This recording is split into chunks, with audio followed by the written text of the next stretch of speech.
రామోజీరావు గారు నాస్తికుడు అనే మాట వింటుంటాను నేను. ఆయన దేవుడిని అది నమ్మడు. రామోజీరావు గారంత ఆస్తికుడు ఇంకొకడు లేడేమో నా అభిప్రాయం.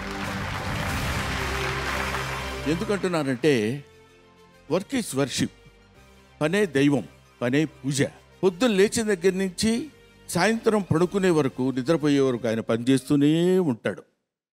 మామూలు పూజలు చేసేవాళ్ళైతే 1 గంట 2 గంటలు స్టిప్యులేటెడ్ పీరియడ్లో చేస్తారేమో, కానీ ఈయన నిరంతరం పొద్దున సాయంత్రం వరకు ఆయన జీవితాంతం పనిచేస్తూనే ఉన్నాడు. కాబట్టి ఆయనంతటి ఆస్తికుడు ఇంకొకడు లేడు.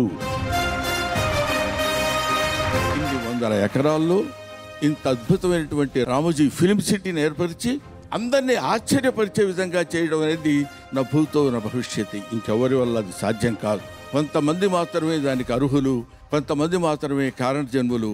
అందులో రామోజీరావు గారు అతి తక్కువ మంది ఉన్నటువంటి వాళ్ళలో రామోజీరావు గారు ఒకరు.